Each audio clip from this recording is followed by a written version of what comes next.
U.S. Secretary of State Antony Blinken met with Russian Foreign Minister Sergey Lavrov in hopes of defusing the situation with Ukraine. The pair met on neutral ground in Geneva Friday. In a press conference after the meeting, Secretary Blinken warned Russia of massive consequences if the country chooses to attack its neighbor.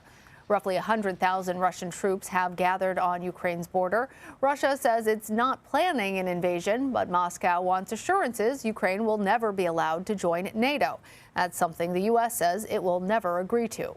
Holly Williams reports from Ukraine's capital. The Secretary of State said today the U.S. is defending Ukraine's freedom. That includes those that would impede the sovereign right of the Ukrainian people to write their own future. There is no trade space there. None. Moscow maintains it has no intention of invading Ukraine, but these Russian missile systems are heading to Belarus for military exercises. And roughly 100,000 Russian troops and their weaponry are already massed close to Ukraine's border. To the north, east and south, Russian forces are almost encircling this US ally. We do not expect a breakthrough, said Russia's foreign minister today, even before the talks began. President Vladimir Putin claims Russia is threatened by the expansion of NATO, the military alliance binding Europe and North America. The US says it's Moscow that's the aggressor in Ukraine, and it's backing the country with training and arms. Today, the Ukrainian president thanked President Biden for America's unprecedented diplomatic and military assistance. We are prepared to respond to any Russian invasion of Ukraine with swift and severe consequences, along with our allies and partners. We're also ready to continue dialogue and diplomacy. It's been 30 years since the end of the Cold War, but now a European capital is again looking down the barrel of a Russian gun. Citizens of this young democracy told us today they're worried. We are a really independent country, and we deserve just best future as Ukrainian. We like peace, and we don't want to be, I can say, under the Russian occupation.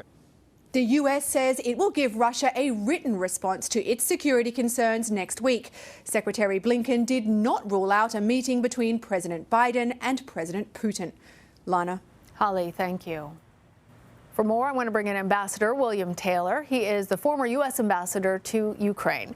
Ambassador Taylor, great to get your perspective on this. Tell us, how much do you think President Putin is weighing the warnings of U.S. and European sanctions? Lana, I think he takes them very seriously.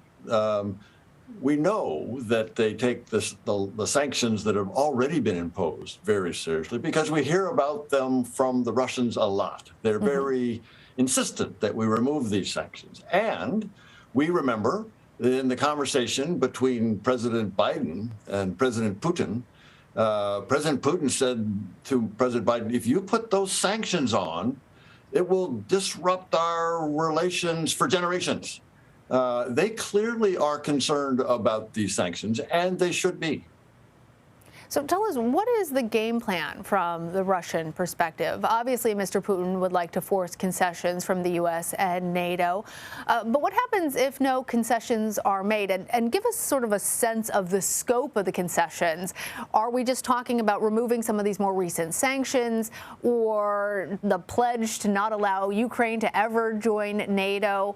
Talk us through some of these different scenarios. So my understanding, Lana, is that there's nobody on the Western side, on the NATO side, on the U.S. side, who's talking about any kind of concessions that constrain the sovereignty of any nation in Europe, in particular Ukraine. So that's not on the table. The Russians have said they want us to guarantee that the Ukrainians will never be in NATO, and we're not going to do that.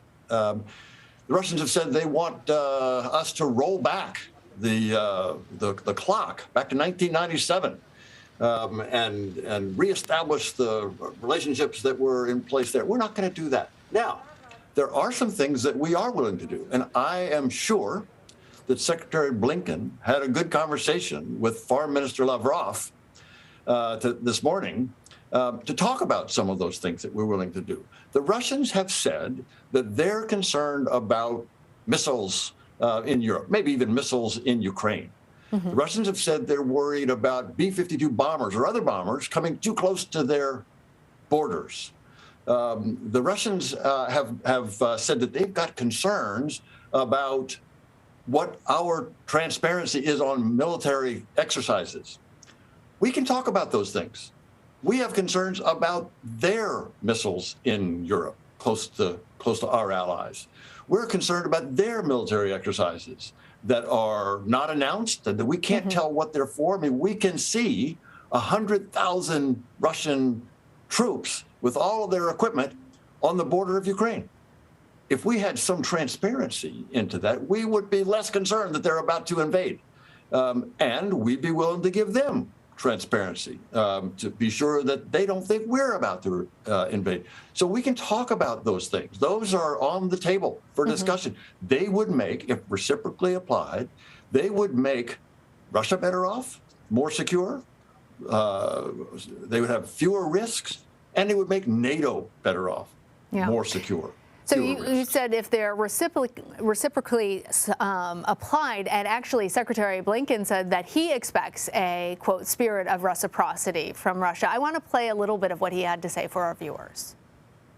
I expressed again to Minister Lavrov that on the security concerns that Russia has raised in recent weeks, the United States and our European allies and partners are prepared to pursue possible means of addressing them in a spirit of reciprocity, which means, simply put, that Russia must also address our concerns. So, Ambassador, tell us, what is the U.S. putting on the table in terms of negotiations there? So, Lana, the Russians say they're concerned about where some of our missiles might be. We're concerned about where some of their missiles might be. They may be concerned that our missiles would be placed in Ukraine. We have no intent to do that. But we'd be glad to have a conversation about the placement of missiles if, as the Secretary just said, it's reciprocal. That is, they tell us where their missiles are located. And if we put some constraints on the locations of those missiles, will the NATO folks, the American missiles will be constrained? The Russian missiles will be constrained. So that's the reciprocity that we're talking about. Sure. But Ambassador Taylor, not to put too fine a point on it, if those types of conversations do in fact take place and there's some better feelings between both parties, might that be enough to ease these tensions? Lana, only President Putin knows the answer to that question you just asked. That is, what's enough? What does he really want? You mentioned at the beginning that some people think that he doesn't really want to negotiate, that he's already made up his mind, that he cares so much about dominating Ukraine that it doesn't matter what we say. And he put some demands on the table that he knew that we could not and would not achieve, that we would not agree to those demands. So maybe he already has in mind that he's going to invade, in which case he has to take into consideration those sanctions that we talked about, take into consideration the damage to his military, the soldiers, Russian soldiers who will die if he sends them into Ukraine, and the reinforcements that the United States will send to Eastern European NATO allies. Those are considerations he must make before he invades. Yeah. We only have a few more moments left, but I do want to get your perspective on one other thing, because President Putin has invaded Ukraine before, but with the recently added support of U.S. and Ukrainian allies, are the Ukrainians in a better position to defend their land than they were back in 2014? Much better.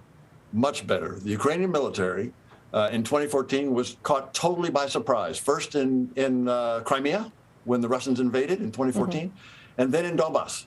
The Ukrainian military put up a fight in Donbass, but they were not ready. The military was not in great shape. 8 years later, the Ukrainian military has been tested by battle, has been fighting the Russians for 8 years. They are better led. They're better equipped. They're higher morale. The leadership is motivated. The troops are motivated.